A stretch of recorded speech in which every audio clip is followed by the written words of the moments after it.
cause you to think about what your business is, and we're going to talk about what systems are, and then why they can benefit you, because you're not going to implement anything or do anything unless you think it's going to benefit you, and then how to do it. So that's, and really building value in your business, and we're going to talk about that too. So what we're going to cover really quickly, let me just tell you to push the button. Is benefits of systems and processes, and some of it's kind of heady in what the difference is between systems and processes. So we'll explain it just because you can understand the concept of it. Some of you guys are going to think, what's the difference? I don't care, but as long as you understand what you're trying to achieve, that's what's important. We're also going to talk about the E-myth and what the E-myth is. You push the button. And the whole concept of that. And then we are going to talk about the different business roles. Oops, sorry, push the next one. Business roles, we'll talk about 3 individuals. And 3 individuals it takes to run a successful business. And some of that's just personalities in yourself. And you have to figure out where you're at. Like some guys are techs versus the manager versus the entrepreneur. You can push the next button. And then the importance of analyzing processes and systems. Okay. Importance of analyzing process and systems. And then accountability and procedures. Because one thing, you can have all the processes in the world, but if you don't have accountability, it's not going to happen. It'll just, you put all this energy into it, and then it's 2 weeks into it, you're right back to square one again. And then we're going to be identifying and analyzing your business. So if we have time at the end, we'll do questions and answers. These things will kind of help you think about the processes that you have in your growth. Okay, sorry, you got it now.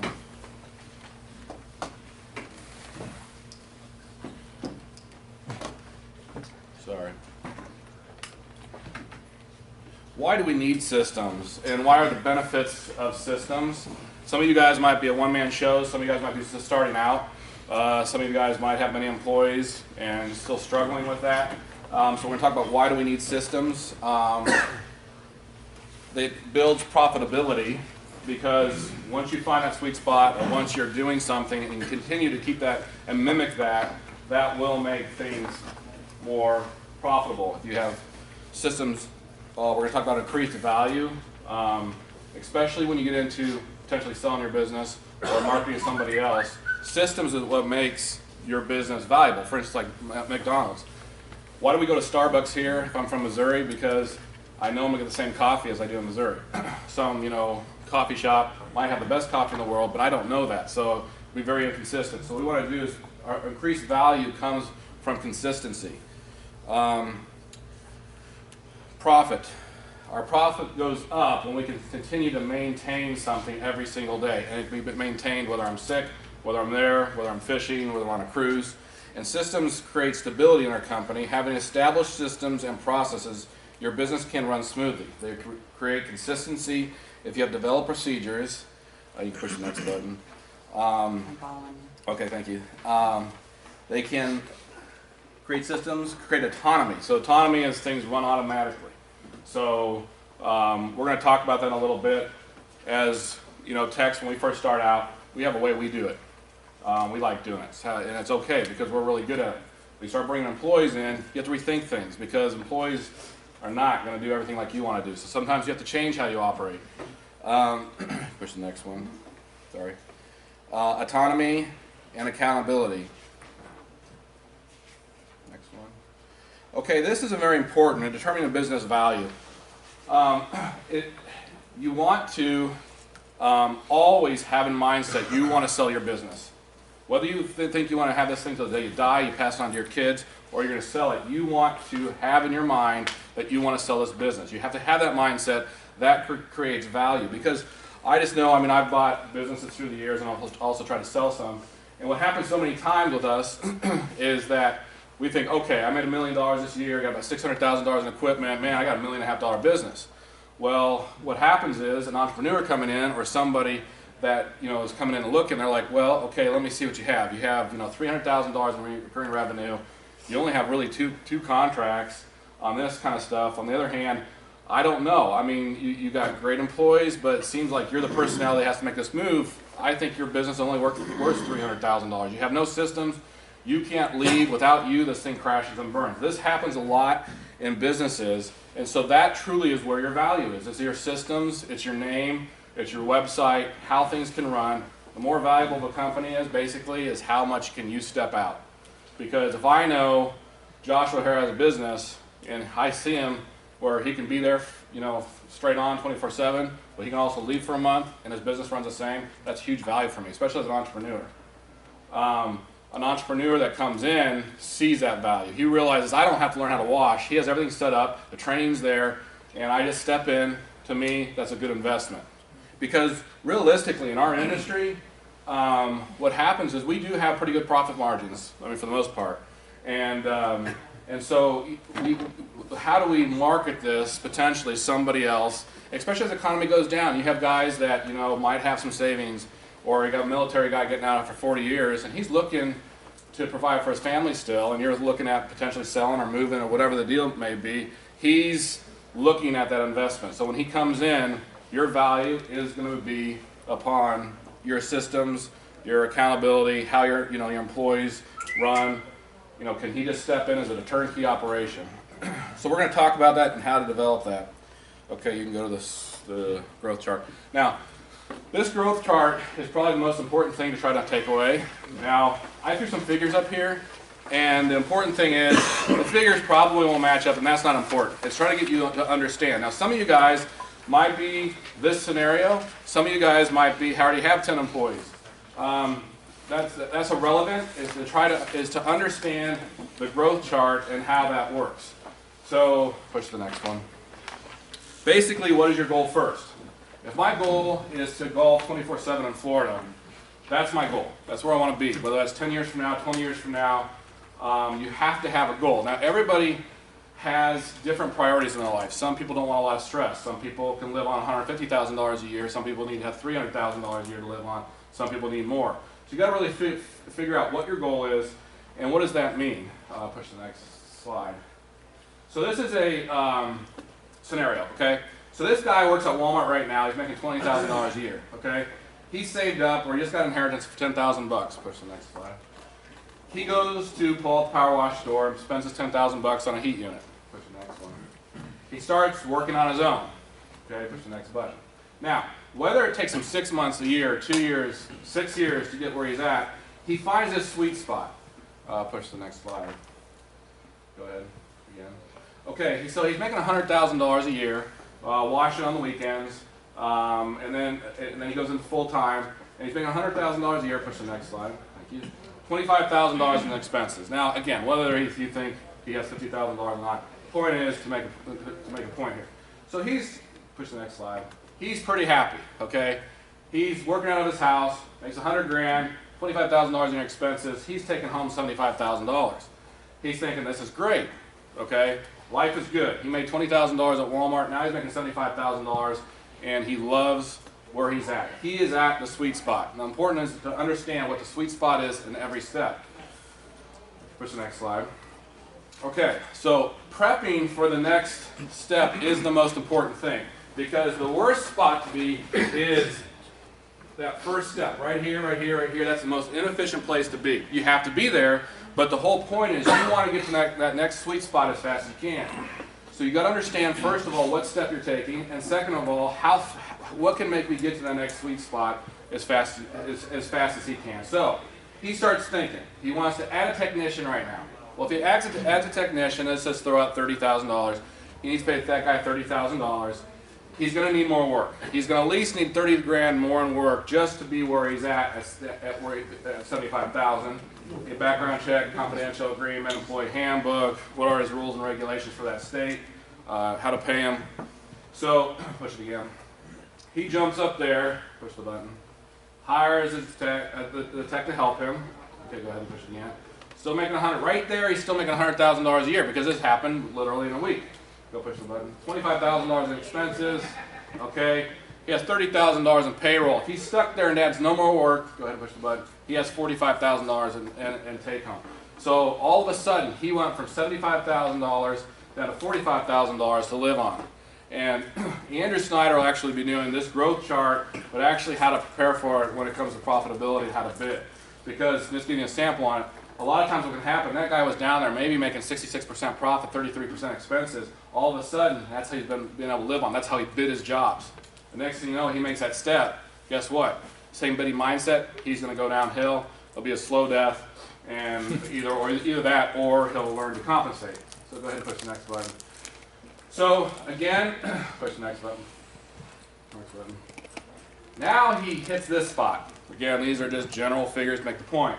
He's making $200,000 a year. Push the button. $25,000 in expenses because he still has one truck, let's say. $30,000 in payroll. Push the button. He's taking $145,000 home. He's living the dream. He hit the sweet spot again. But he's still not able to live 24/7 in Florida and Gulf. So he has to start preparing for the next step. What is the next step? He wants a second technician, a second truck, more work. What he's going to do in the next step, and go ahead and, go ahead and pop it up. So what he's thinking about doing, these guys, he'll have two guys running the trucks, he'll be going back and forth, he'll be doing the bidding, and now he's going to start doing a lot more stuff in the office. That's just kind of his next stage. Go ahead and push the next button. So we have the second tech and a second truck. Push the button. Owner switches to more office full-time, so his guys are pretty proficient at what they're doing. And so he's making $200,000 in revenue, $50,000 now because he has two trucks. Obviously, that's probably going to be a lot higher. Payroll, 60 grand. And he's taking home 90,000 again. I think you're kind of getting the idea. He goes to the next sweet spot. Go ahead. Push the button again. So now he gets a sweet spot again. $300,000 in revenue, $50,000 in expenses, $60,000 in payroll, $190,000 take home. Push the next button. Now he has secretary, more systems. Go ahead and push the next button. Next button. So now his whole idea, push the button, is to bring on a secretary. Now this is, a lot of times guys make it through the first couple stages, just bring on techs. And we're going to talk about the different type of people in the E-Myth. But a lot of times it's when they bring in a secretary, things kind of go, it's harder. Why? Because she has to, if you really want to take the next step to 24/7, she's got to answer the phones. How does she do accounts receivable? How does she dispatch? And you're now bringing a lot more employees in. So now maybe you're getting out of the 2 or 3 employees, maybe you're getting 4 and 5. So now you have to pay unemployment, workman's comp, all that kind of stuff. You're kind of shoved into the next level. And typically this is where the havoc begins. Because when he's sitting there and he has 2 guys, he's there in the morning when they're leaving. He's there at the end of the day. He's yelling and screaming at them to make sure to keep the truck clean. He's jumping in at every job or checking in and making sure the quality's done. He's in the office. He's feeling the calls. Now he's bringing her in, and how does he train her? And so go ahead and push the next button. The owner wants to work 20 hours a week, and he wants to start the 24/7. I mean, the golfing 24 hours. I mean, 7 days a week, 24 hours a day. So he hires the secretaries. Put the next one. Go ahead and put the next one. You go put the next one. Next one. Next one. Next one. Next one. Next one. Okay. Until now, the owner has handled the office. Put the next button. No systems or processes or procedures. Next. Secretary needs a lot of help. Push the next one. So what we're going to talk about in a second, but let me go back to the trucks. And we're going to talk about this in the E-Myth. But even with the trucks, when you're an owner-operator, like for instance like me, I wash houses different than I'm going to train my employees. But I have to understand, if I'm driving my truck and I have it all set up how I want it, I love my truck, you know, I'm an owner-operator at that time, if I'm bringing on an employee, I have to start thinking, okay, how do I want them to do it? Whether you're a downstreaming guy, X-Jet guy, if you're an X-Jet guy, you got a $160 tip.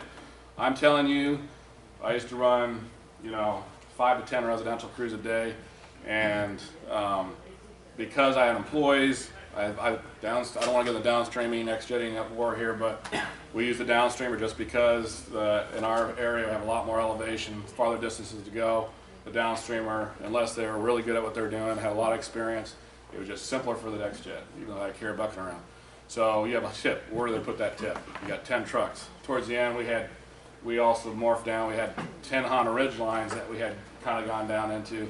So we had bigger trucks too. We had kind of these small residential crews, and so Where do they put the trucks? I mean, where do they put the X-Jet? Where do they put their, what do they have on there? How do they do their chemicals? And so you start thinking about that as you start growing. So, same thing when you go into the office. So, what cost of customer software are you going to use? Push the next one. Follow-ups. How you do the follow-ups? Dispatching. Next. Marketing. Payroll. Accounts receivable. So that kind of, I hope you guys understand the growth chart. Is there any questions on that? Because I think that's the most important thing for you guys. And even like any size business can benefit from the growth chart, because you want to understand what your next jump is, and how can you prepare for that, and even some of that's monetary. Because we talked about down before, if he realizes he's going to be losing, let's say, some money due to bringing on an employee, he might save up some, saying, okay, I got an extra 20 grand or 10 grand to help pay my bills while I'm growing this business. I think it'll take me 3 months to make that extra 30 grand as far as sales.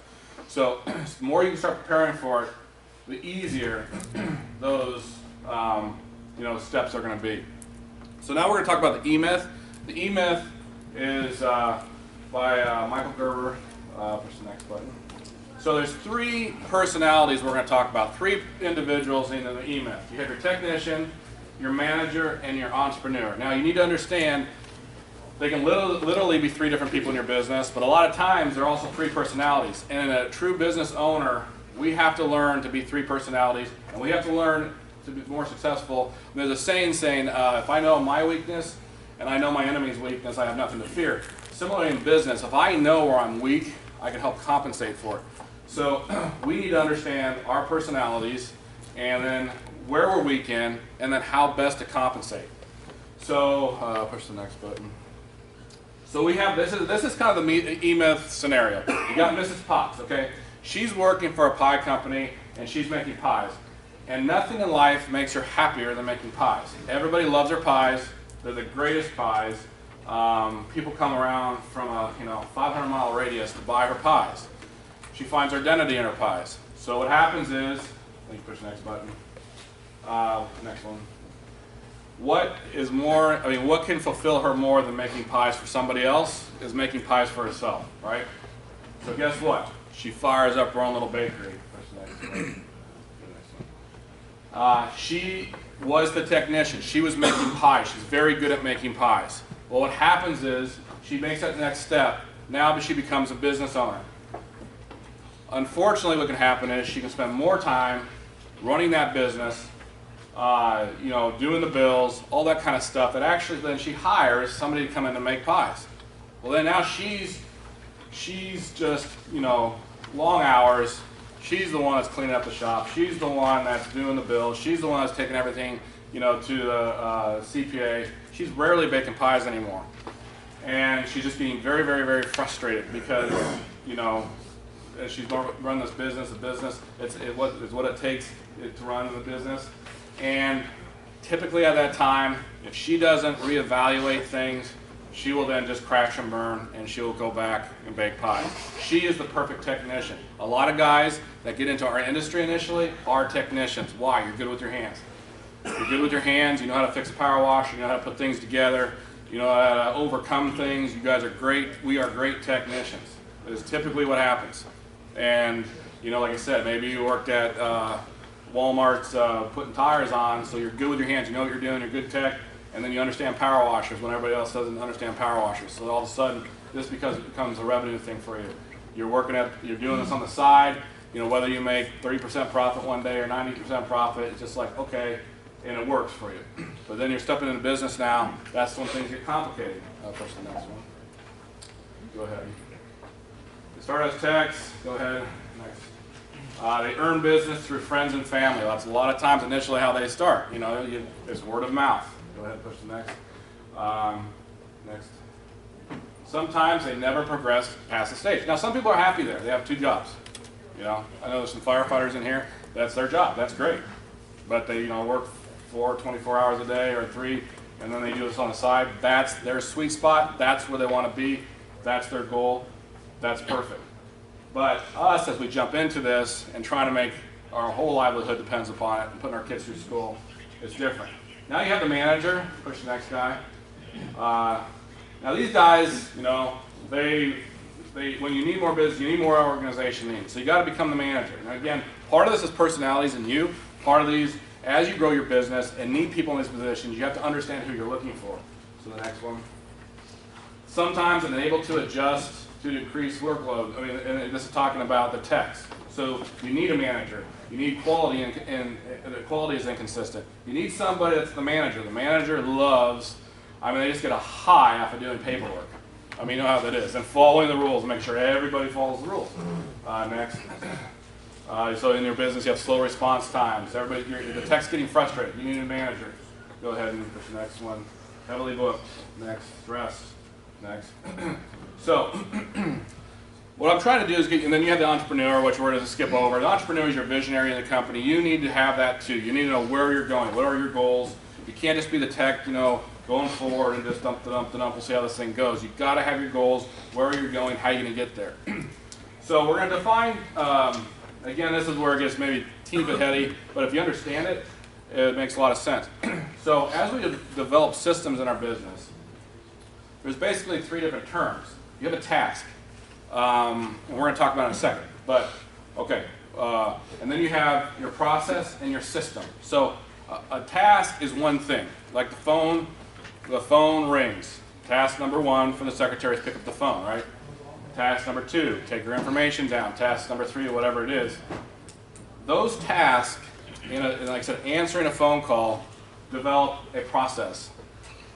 And then what happens is once you have a process, so a process will be her answering the phone, doing whatever you have at that point. That is a process. A system, you go ahead and push the next button, is, well, let me go back, I got ahead of myself. So a series of tasks that create a single product, go ahead. An employee might perform 1 or more processes at a time. Go ahead and push the next one. A system creates an outcome. Go to the next slide. Next slide. Go ahead.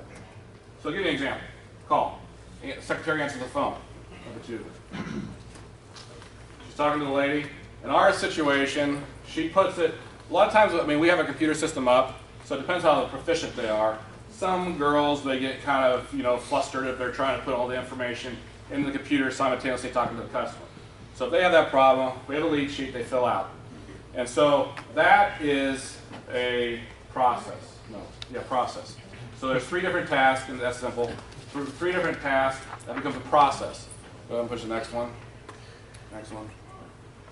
So then she puts it in the computer, 2. It then gets dispatched to one of our guys. Whether he's the estimator or, you know, kind of depends what stage you're in, or maybe it's the owner operator, maybe it's one of your lead techs and I'll estimate. She dispatches that and it becomes a estimate. And so that, again, is another process. So we have the call taking process, we have this process, we'll have another process after that. But that becomes a process. Now, this is where you just need to break down how do you want to do it. Like, for instance, what I do in my business, and we'll go back to the first 3 of the call. I have her, there's a lot of different ways to do it. We have a computer system that we put it in. But I have her text or take a picture of that lead sheet, and then she dispatches that to somebody. So she'll actually send a picture of the lead sheet. So text will come up. Text will come up. So a lot of times I'll be right down the road from where this place is coming in. I also know that all this stuff is still, the instant I get that text, I know all this information is now in my computer system. And so she also then takes that lead sheet and puts it to whoever she assigned it to.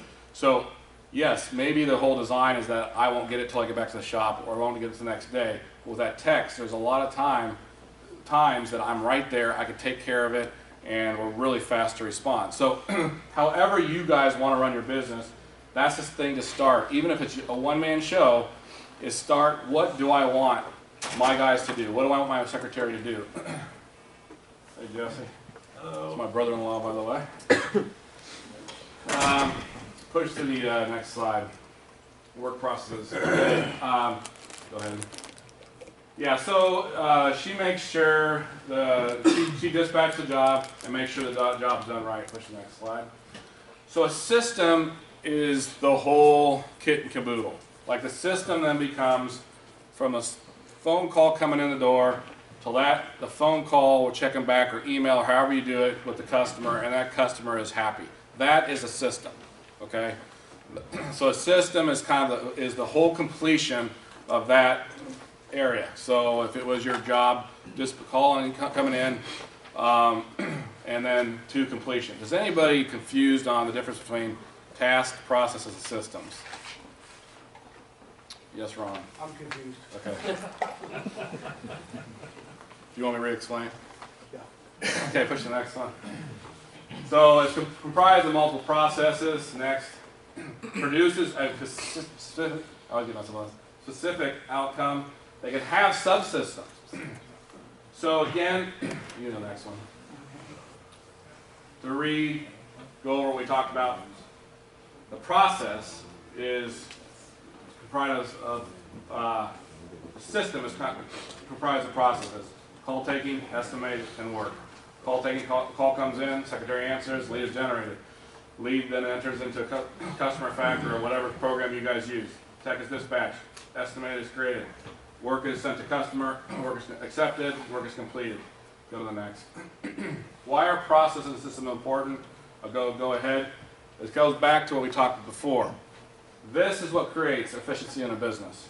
This is what creates accountability and efficiency. This is what creates a value. So if this was in any business, if this is being done, this is what, again, somebody coming in, they can see all this. It's happening with or without that business owner. Everyone is trained. Now we're going to talk about the next thing. Go ahead to the next one. Accountability is huge, and that's one thing on when we're talking about process and stuff, is you can have all the systems in the world, but if you don't have accountability, and accountability that works, it means nothing. So the next step, and this is the hardest part for most guys, because again, we're talking about techs here. A lot of us are techs. We started out as techs. The next one is your procedures. Procedures is written processes and systems. So that is what then becomes your Bible. Like when we started up the franchise, one of the things that we had to do is create the Bible. It's a bunch of just, you know, what can the guys do? What the guys can't do? What they don't care if the guys do. I mean, you have to have your Bible. And, you know, I don't get a high off of sitting down with my sausage-like fingers and pounding away on the, computer. So, but again, that's where I understand. That's not me, so then I delegate it, or I have to get somebody to do that. I have to realize that might be a weakness in it, or something I don't enjoy. I'd rather fly. So I'm going to, get somebody to do that for me. So this part here is a very important part of your business. So again, when we talk about the growth chart, so let's just say you're bringing a secretary in. You've been doing this yourself. You're bringing a secretary in. Maybe it's not a perfect manual, but if you start doing the process and systems yourself, so let's just say you divide. Oh, by the way, at the end of this, if you go to our website, Agent Cleaning University, and you like free subscription, there are some different free materials. I think we'll show you at the end. You can take them. We have like an application. I think we have like a lead sheet. Just some stuff you can take. You can change it. They're not anything spectacular. It's just something that you don't have to waste your time doing if you don't have already. So there is some stuff there that can help you. But let's go Where's back this at, John? It's Agent Cleaning University. They can download it there? Or? Yes, you can download it right there. There's some free stuff. We also do have an employee manual that does cost, because what will happen is we'll actually call you up and we actually go through and change the manual to fit for you. And we're working on a procedures manual, but it's a lot more intense. We have our own, but we got to find something that we can change to match people's. But so the important thing is, again, even if you don't have it, just start the baby steps. So like with your procedure manual, if you're getting ready to hire a secretary, okay, think the process through. Phone call comes in. Well, right now I put it on my phone, or I do this, or I have well, okay, fine. Now I just need to print out some lead sheets. This is how I wanted to do it. Or this is the first evolution process in your business. And even if you have it written down, and just start that, so that when you bring her in, a secretary in, it's not just trying to bestow your knowledge upon her in 30 seconds or 30 minutes of just talking. Just have it where, again, and as you get to this place, see, I'm in a cold environment, not down in Florida, and one of the things for us is really trying to train people quickly, because I mean, part of our growth capability has to do with bringing guys on. I mean, you can go through, have 5, 7 guys through the winter time, but then expand as much as, I have a lot of equipment because that's part of the things we do is do big complexes and stuff. But how do you bring these guys in literally after the last freeze and then get them up to speed where you can just turn them loose on huge complexes? How do you do that? And so that's one of the things we've been working on, is really getting that training process down. But a lot of that comes from, they can go and watch these videos, this is the systems, they jump in a truck, and just how can you get that training down, because that's really what slows you down. And so, go ahead and push the next one. But it also protects you, because there's rules. You're not changing the rules. It's right there. They signed it. They understand it.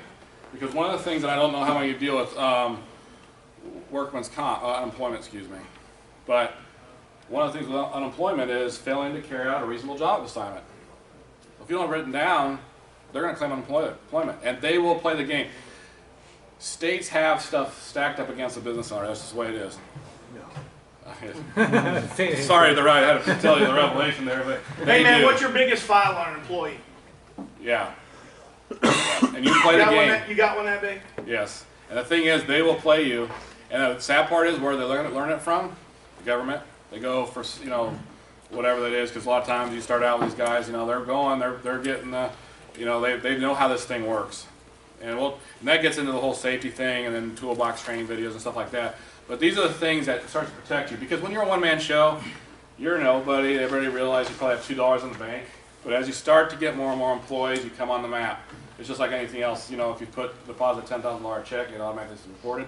So as you grow, you come on the radar, and then you're a target to hit. So it also protects you, and it's a guide. So not only does it help you train faster, protects you, it guides. The employees can go back to it. If you get in an argument, I just say, hey, it's arm wrestle, and it's all over with. But if you're not that kind of person, you just go back to this guide, and there you go. Okay, what's the next slide? Manual for your business, yes. This is the time, we'll go to the next slide, but what we'll do is, whole part of the activity time, I don't know how much time we have here, but is to kind of just go through and start thinking, and if you have 5 a question. minutes, John, and wrap questions and everything. Yeah, About 5 minutes. what's the next one? Identify a system in your business. And next, what is your arrival procedure for a job? Now this is to help you think. Now this is go to the slide. This is my goal right there. Andrew's the groundkeeper in that far. That's kind of my goal. I want to be in the Caribbean, have a float plane that's kind of pulled up to that beach right there. So that's kind of my thing. So if you go to this, AG Cleaning University, there's a lot of stuff that you can get. There's comment request, incident report, accident report, confidential agreement, background check form, all that kind of stuff that's on there. That if you have your own, like I said, it's fine. They're not some of these free things aren't anything spectacular. You can change it. We just want to spend a lot of time because I know everybody. I like the last name first. Okay, fine. So, and then Andrew, like I said, he's going to kind of go through. I think it's tomorrow. He's going to go through the growth process, but more from a profit standpoint and how to prepare for it and how to run your business. Tomorrow at 9 o'clock sharp, I believe. Okay. So again, I know we've talked about a lot, and the whole point is to open up this conversation. If you have a question, like how do you do this kind of process or system, or I have this problem with my trucks and being uniform or whatever, this is the time to talk. But again, the whole worksheets is strictly to try to get you just to jumpstart your thinking again. So if you take it home, you're like, okay, I was at this convention, there's a lot going on there, and want to take that next step. That's what these whole things are for. It's just kind of jumpstart your thinking. Again, it's just like, where am I in my business? What is the next step? I'm thinking about starting like 2 new locations. So what does that take? What is that going to cost me? You have a great, and sometimes we get flattered by that new thought we have in our brain. Oh yeah, new location. But what does it really take? Am I going to do it, and when am I going to do it? And how do I prepare for that? So. Hey, before we go field some questions, give John a round of applause, guys.